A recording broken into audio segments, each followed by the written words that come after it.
وآل محمد. اللهم صل على محمد. عن جابر بن عبد الله الأنصاري عن فاطمة الزهراء عليها السلام بنت رسول الله صلى الله عليه وآله وسلم أنها قالت: دخل علي أبي رسول الله صلى الله عليه وآله وسلم في بعض الأيام فقال: السلام عليك يا فاطمة. فقلت: عليك السلام يا أبتاه يا رسول الله. فقال لي: يا فاطمة، إني أجد في بدني ضعفا. فقلت له: أعيذك بالله يا أبتاه من الضعف. فقال لي: يا فاطمة، ائتيني بالكساء اليماني فغطيني به. فأتيته بالكساء اليماني فغطيته به، وصرت أنظر إليه وإذا وجهه يتلألأ كالبدر في ليلة تمامه وكماله. اللهم صل على محمد وآل محمد وعجل وجهه. فما كانت إلا ساعة وإذا بولد الحسن عليه السلام قد أقبل وقال: السلام عليك يا أماه.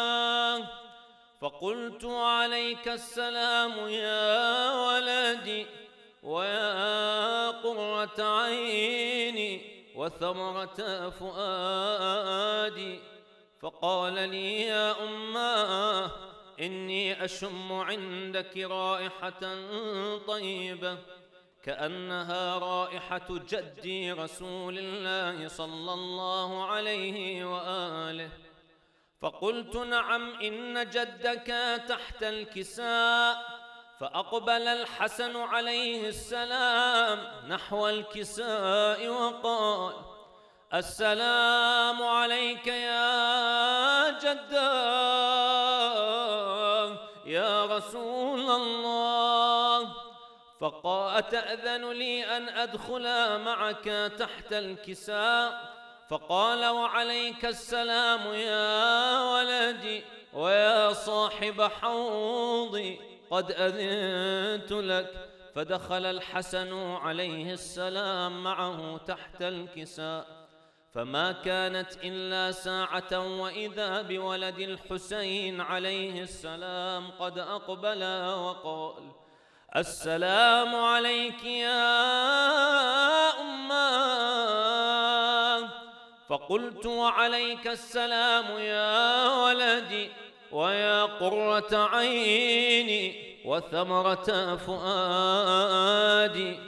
فقال لي: يا أماه، إني أشم عندك رائحة طيبة كأنها رائحة جدي رسول الله صلى الله عليه وآله وسلم. فقلت: نعم، إن جدك وأخاك تحت الكساء. فدنا الحسين عليه السلام نحو الكساء وقال: السلام عليك يا جدا. السلام عليك يا من اختار الله. أتأذن لي أن أكون معكما تحت الكساء؟ فقال صلى الله عليه وآله وسلم: وعليك السلام يا ولدي ويا شافع أمتي، قد أذنت لك. فدخل الحسين عليه السلام معهما تحت الكساء. فعند ذلك أقبل أبو الحسن علي بن أبي طالب صلوات الله وسلامه عليه وقال: السلام عليك يا بنت رسول الله. فقلت: عليك السلام يا أبا الحسن ويا أمير المؤمنين. فقال لي: يا فاطمة، إني أشم عندك رائحة طيبة كأنها رائحة أخي وابن عمي رسول الله صلى الله عليه وآله وسلم. فقلت: نعم، ها هو مع ولديك تحت الكساء. فأقبل علي عليه السلام نحو الكساء وقال: السلام عليك يا رسول الله، أتأذن لي أن أكون معكم تحت الكساء؟ فقال صلى الله عليه وآله وسلم: وعليك السلام يا أخي ووصي وخليفتي وصاحب لوائي، قد أذنت لك. فدخل علي عليه السلام معهم تحت الكساء. فعند ذلك أقبلت نحو الكساء وقلت: السلام عليك يا أبتاه يا رسول الله، أتأذن لي أن أكون معكم تحت الكساء؟ فقال صلى الله عليه وآله وسلم: وعليك السلام يا بنتي ويا بضعتي، قد أذنت لك. فدخلت معهم تحت الكساء. فلما اكتملنا جميعا تحت الكساء، أخذ أبي رسول الله صلى الله عليه وآله بطرفي الكساء وأومأ بيده اليمنى إلى السماء وقال: اللهم إن هؤلاء أهل بيتي وخاصتي وحامتي،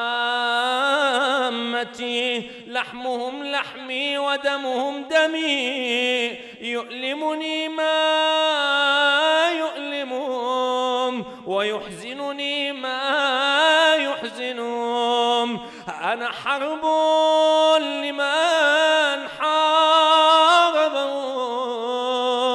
وسلم لمن سالمهم وعدو لمن عادهم ومحب لمن أحبهم. إنهم مني وأنا منهم، فاجعل صلواتك وبركاتك ورحمتك وغفرانك ورضوانك علي وعليهم، وأذهب عنهم الرجس وطهرهم تطهيرا.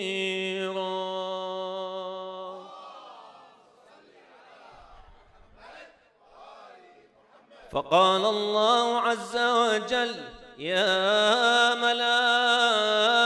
ملائكتي ويا سكان سماواتي، إني ما خلقت سماء مبنية ولا أرضا مدحية ولا قمرا منيرا ولا شمسا مضيئا ولا فلكا يدور ولا فلكا يجري ولا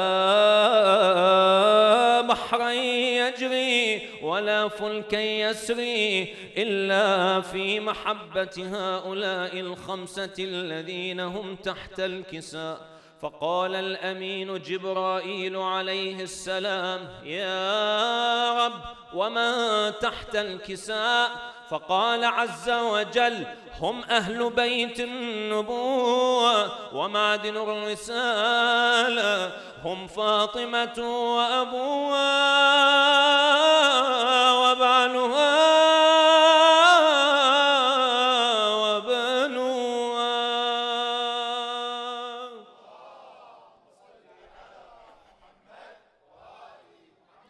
فقال جبرائيل عليه السلام: يا رب، أتأذن لي أن أهبط إلى الأرض لأكون معهم سادسا؟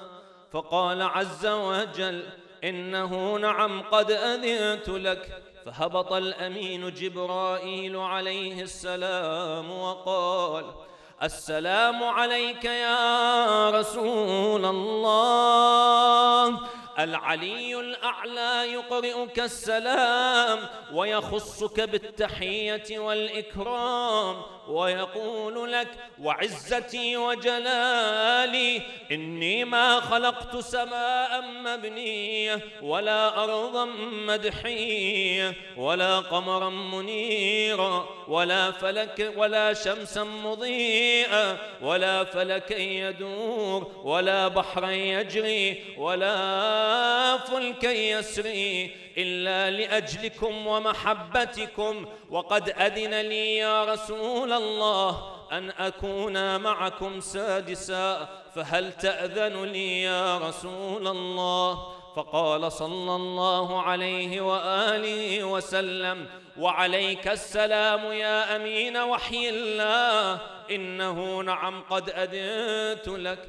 فدخل جبرائيل عليه السلام معنا تحت الكساء، فعند ذلك قال لأبي: إن الله قد أوحى إليكم يقول: إنما يريد الله ليذهب عنكم الرجس أهل البيت ويطهركم تطهيرا.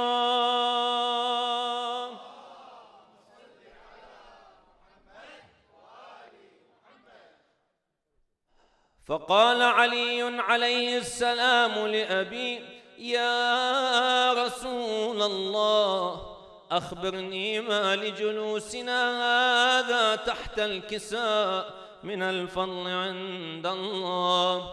فقال أبي: رسول الله صلى الله عليه وآله وسلم: والذي بعثني بالحق نبيا واصطفاني بالرسالة نجيا، ما ذكر خبرنا هذا في محفل من محافل أهل الأرض وفيه جمع من شيعتنا ومحبينا إلا ونزلت عليهم الرحمة وحفت بهم الملائكة واستغفرت لهم إلى أن يتفرقوا. فقال علي عليه السلام: إذن فزنا وسعدنا، وكذلك شيعتنا فازوا وسعدوا ورب الكعبة. فقال أبي: رسول الله صلى الله عليه وآله: يا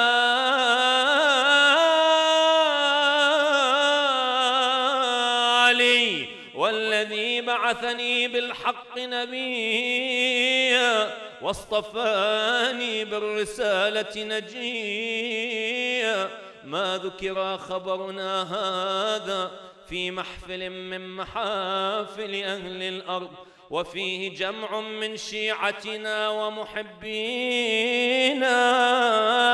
وفيهم مهموم إلا وفرج الله همه، ولا مغموم إلا وكشف الله غمه، ولا طالب حاجة إلا وقضى الله حاجته. فقال علي عليه السلام: إذا والله فزنا وسعدنا، وكذلك شيعتنا فازوا وسعدوا في الدنيا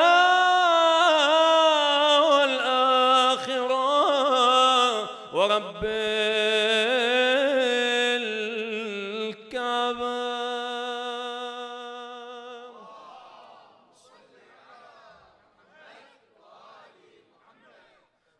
لقضاء الحوائج ولشفاء المرضى ولكشف هذه الغمة عن هذه الأمة ولتعجيل فرج مولانا صاحب العصر والزمان، وإلى أرواح المؤمنين والمؤمنات لا سيما أرواح أموات الجالسين والحاضرين جميعا. رحم الله من قرأ الفاتحة مع الصلوات. اللهم